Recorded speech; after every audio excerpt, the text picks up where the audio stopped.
جلا کر آئی ہوں۔ مہوش کا جسم سوکھے پتے کی مانند لرز رہا تھا، سانس اٹکنے لگی تھی، اس کی زندگی، اس کی محبت داؤ پر لگی تھی۔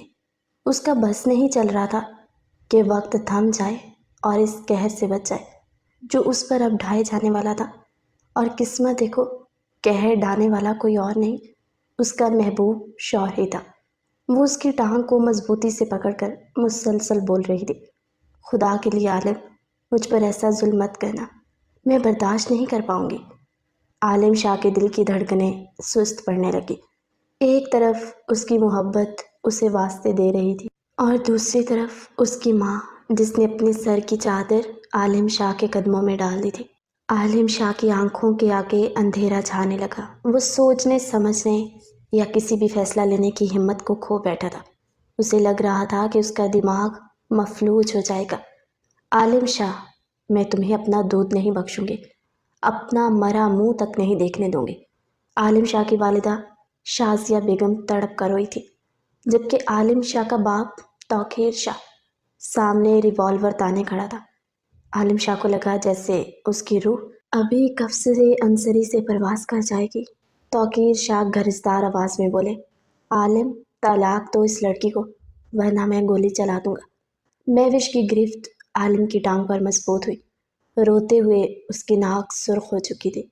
نہیں عالم نہیں، وہ توقیر شاہ کی بات سن کر تڑپ کر بولی تھی اور مسلسل نفی میں سر ہلا رہی تھی۔ سانس ٹوٹنے لگی تھی، زبان ساتھ نہ دے رہی تھی، لیکن وہ پھر بھی ہمت کرتی رو رہی تھی، گڑ گڑا رہی تھی۔ گہرے گہرے سانس لیتا عالم یکدم پلٹ کھا کر بگڑتی صورتحال کے دھارے میں بہتا، فق پڑتی رنگت اور بہتی آنکھوں سمیت بے دم ہوتے وجود کے ساتھ محبت کی بازی ہار گیا۔ اتنی دیدہ دلیری سے قدم اٹھاتا ایک ہی جست میں باپ کے روبرو آنے کے بعد، وہ ماں کی دم توڑتی حالت اور باپ کا جنون قہر دیکھتے ہار چکا تھا۔ عالم شاہ نے اپنی مٹھیاں بھینچی، دانت دباتے ہوئے ابھی ان کبھی الفاظ کو اپنے منہ سے ادا کرتا۔ مہوش بے ساختہ عالم کے والد کے قدموں کی طرف لپکی۔ ایسا ظلم نہ کرے مجھ پر، میں ایسی ہی نہیں، خدا را اس کالے دبے کو مجھ پر نہ لگنے دے، اس کی بیوی نہیں، ہمارا جو دوسرا رشتہ ہے، انکل اس کا لحاظ کر لے، وہ ان کے پاؤں پکڑ کر ٹوٹے ہوئے لہجے میں بولی۔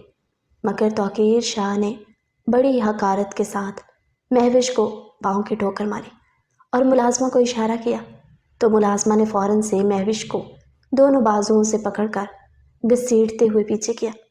مہوش خدا رسول کے واسطے دیتی رہی، مگر عالم شاہ نے دل پر پتھر رکھا اور بولنے کے لیے لب واہ کیے۔ مہوش، میں عالم شاہ، اپنے پورے ہوش و حواس میں۔ مہوش کی ایک زوردار چیخ پورے فارم ہاؤس میں گونجی تھی۔ اس سے پہلے عالم اگلے الفاظ ادا کرتا، وہ مہوش کی چیخ پر پیچھے پلٹا تھا۔ وہ لمحے کے 1000ویں حصے میں مہوش کے قریب آیا، مگر وہ معصوم عالم کی بے وفائی کو برداشت نہ کر پائی اور سانسوں کی ٹوٹتی ڈور سمیت آنکھیں آپس میں پیوست کیے زمین بوس ہو چکی تھی، جیسے اس غضب کی بے وفائی کے بعد وہ اس بے وفا کا چہرہ دیکھنا خود پر حرام کر چکی تھی۔ توقیر شاہ کے چہرے پر فاتحانہ سے مسکراہٹ ابھری، مگر اگلے ہی لمحے ان کا سارا غرور خاک پہ ملنے والا تھا۔ محبت کی ناقدری پر عالم کا دل جیسے پھٹنے والا ہو گیا، اس کی آنکھوں سے جیسے خون ٹپکنے لگا۔ عالم بھی دوسرا سانس نہ لے پایا اور پورے وجود کے ساتھ وہ زمین پر گرا، جیسے ان دونوں کی ایک ساتھ ہی روح نکل گئی ہو۔ توقیر شاہ کے ہاتھ سے ریوالور نیچے گر گیا۔ جوان بیٹے کو زمین بوس ہوتے دیکھ کر ان کی تو روح بھی پرواز کرنے کے در پہ تھی۔ شاہ ہاؤس میں ایک احرام مچ گیا۔ توقیر شاہ نے ٹوٹتے الفاظوں میں ملازم سے پکارا۔ اسی وقت وہ عالم کو ہسپتال لے گئے، مگر مہوش کہیں فرش پر پڑی رہی۔ توقیر شاہ جیسے ہی فارم ہاؤس سے باہر نکلا، عالم کے چھوٹے بھائی ذوحان شاہ نے مہوش کو اٹھا کر اپنی گاڑی میں ڈالا اور جلدی سے اسے کسی اور ہاسپٹل میں منتقل کر دیا۔ وہ اپنے دھیان بھاگے ہی جا رہی تھی، اس نے سامنے سے آنے والے انسان کو نہ دیکھا، اسی لیے اس کی چوڑی پچھ سے ٹکرائی اور اپنی پیشانی رگڑتی پیچھے ہوئی۔ مجھے معاف کیجیے گا، مہوش کہتی اپنا دوپٹہ سیٹ کر کے بنا مقابل کو دیکھے آگے بڑھ گئی۔ یہاں کیا کر رہا ہے تو؟ چل جلدی کر، ہمیں جانا ہے۔ عالم کے دوست نے عالم کو پکارا تو عالم اس کی طرف دیکھ کر مسکرایا اور ہاتھ اٹھا کر آنے کا اشارہ کیا اور اس لڑکی کو دیکھا جو کہ اب آگے بڑھ چکی تھی۔ عالم اپنے دوست کی طرف بڑھا تھا اور پھر دونوں گاڑی میں بیٹھ کر روانہ ہو گئے۔ مہوش لائبریری سے کچھ کتابیں لینے گئی جس کی وجہ سے وہ اپنی کلاس کے لیے لیٹ ہو گئی تھی اور اسی لیے وہ بنا آگے پیچھے دیکھے روڈ پر بھاگتی چلی جا رہی تھی۔ وہ اپنی کلاس میں پہنچی تو وقت پر پہنچنے پر اس نے اپنے رب کا شکر ادا کیا اور جا کر کلاس اٹینڈ کی۔ مہوش کے ماں باپ نے پسند کی شادی کی تھی جس کی وجہ سے مہوش کی ماں اور باپ دونوں کو ہی اپنے گھر والوں کو چھوڑنا پڑا، کیونکہ برادری الگ ہونے کے باعث ان کے گھر والوں نے انہیں قبول ہی نہ کیا۔ مہوش کے بابا نے مہوش کی ماں سے سچی محبت کی تھی جس کی وجہ سے وہ اپنے گھر والوں کو تو چھوڑ سکتے تھے لیکن مہوش کی ماں کو ہرگز نہ چھوڑ سکتے، اس لیے وہ اپنی بیوی کو لے کر وہاں سے چلے گئے۔ وہ اپنے گھر والوں سے ہر رابطہ ختم کر چکے تھے۔ مہوش جب 15 سال کی ہوئی تو اس کے ماں باپ ایک کار ایکسیڈنٹ میں مارے گئے۔ نہ ہی وہ اپنے باپ کے رشتہ داروں کو جانتی تھی اور نہ ہی ماں کے۔ وہ اس دنیا میں اکیلی ہو گئی تھی۔ اس نے پلٹ کر کے اس گھر میں نہ دیکھا جس گھر میں وہ اپنے ماں باپ کے ساتھ رہا کرتی تھی۔ اس گھر کو اس نے اپنے ماں باپ کے 40ویں پر ہی چھوڑ دیا تھا اور وہ تب سے ہاسٹل میں رہا کرتی تھی۔ اس نے کبھی اپنے ماں باپ کے رشتہ داروں کے بارے میں نہ جاننے کی کوشش کی تھی اور نہ ہی ان رشتہ داروں نے مہوش کو ڈھونڈنے کی کوشش کی۔ وہ اپنی زندگی میں مصروف تھی، اسے نہ کسی سے کوئی غرض تھا اور نہ ہی کسی کو اس سے۔ مہوش تمہیں پتہ ہے ایک نیا پروفیسر آیا، دیکھنے میں وہ بہت زیادہ ہینڈسم ہے اور عمر بھی کم لگ رہی ہے۔ اس کی دوست مہوش کے پاس بیٹھ ہر ایک پر اپنا دل ہار بیٹھتی تھی۔ 450 مہوش نے اپنے کان کو رگڑتے کہا تھا۔ کلثوم نے ناسمجھی سے مہوش کو دیکھا کہ آخر وہ کیا کہنا چاہتی ہے۔ کیا مطلب ہے تمہارا؟ کیا کہنا چاہ رہی ہو؟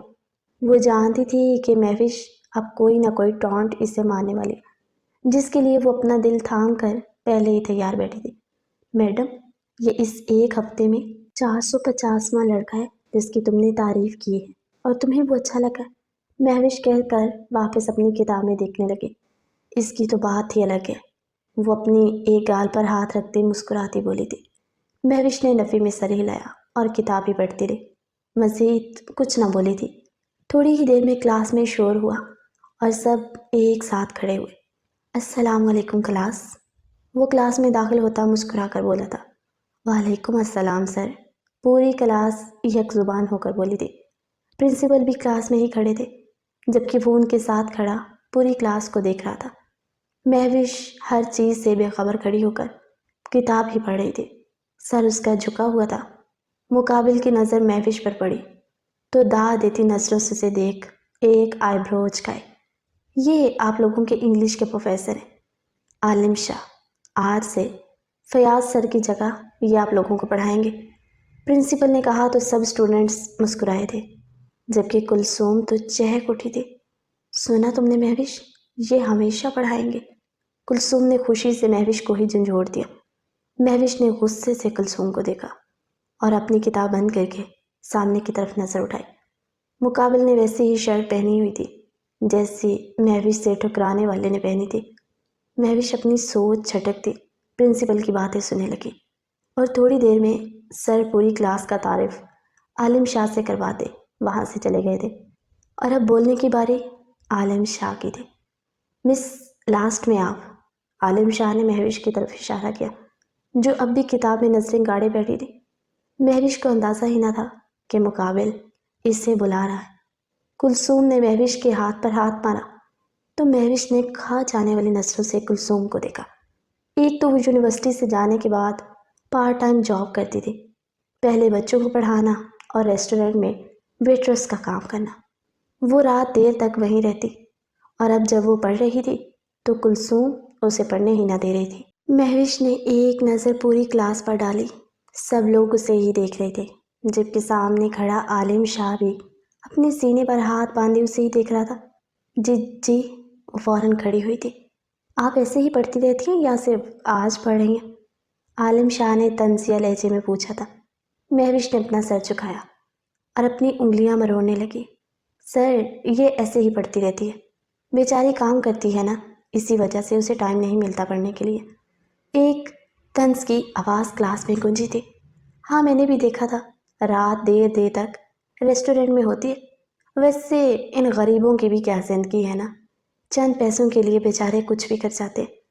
کلاس سے سب سے امیر لڑکے نے ہوس بھری نظروں سے مہوش کو دیکھ کر کہا تھا، اوہ کم آن پلیز، آپ دونوں اپنے پیسے کا گھمنڈ کہیں اور جا کر دکھانا، اور کام کرنے میں کوئی برائی نہیں ہے، اور تم سے بہتر مہوش ہے جو خود اپنے بل پر پڑے گا، اور تم لوگ جانتے ہو یہ کام صرف اسی وجہ سے کرتی ہے کیونکہ تمہاری طرح حرام پیسہ اڑانے والے اس کے سر پر اس کے ماں باپ نہیں ہیں۔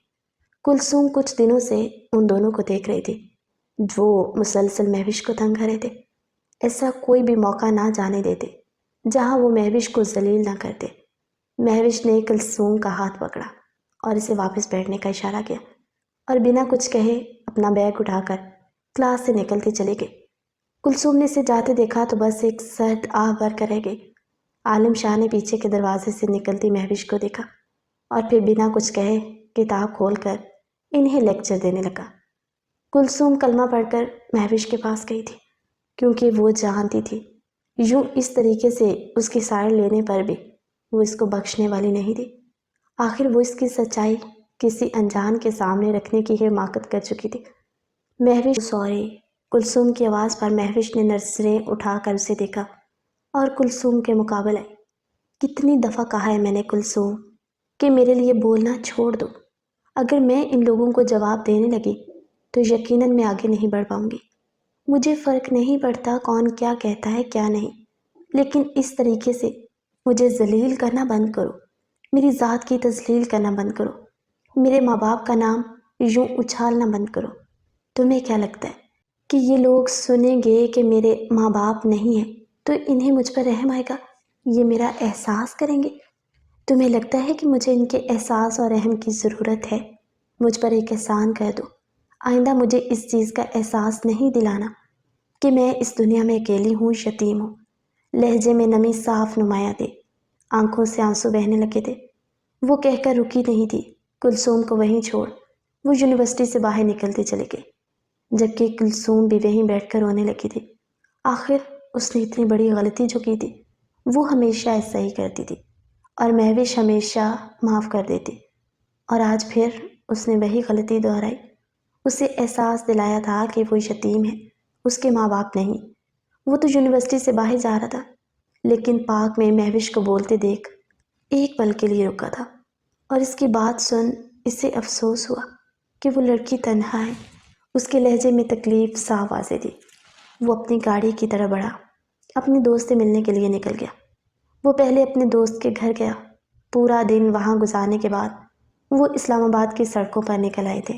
آج کا دن بھی ہمیشہ کی طرح مہوش کا مصروف گزرا تھا۔ پہلے وہ بچوں کو پڑھا کر فری ہوئی اور پھر ریسٹورنٹ چلی گئی۔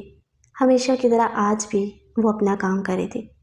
مہوش، ٹیبل نمبر 2 پر 2 چائے کے کپ پہنچا دو، اور ہاں ود اسنیکس، ایک لڑکی مسکرا کر کہتی کچن کی جانب بڑھی تھی، اور مہوش خاموشی سے چائے کے 2 کپ لیتی ٹیبل نمبر 2 کی طرف بڑھ گئی۔ یار میرے پاس صرف ایک یہی ریسٹورنٹ ہے، اب تو دیکھ لے تو نے یہاں کام کرنا ہے یا نہیں، کیونکہ اس کے علاوہ میں یہاں پر کسی کو بھی نہیں جانتا، اور مجھے تو حیرت ہو رہی ہے، شاہ حویلی کا اکلوتا وارث جس کی نہ جانے کتنی ہی زمینیں اور کتنے ہی گھر ہیں، وہ یہاں کام کیوں کرنا چاہتا ہے؟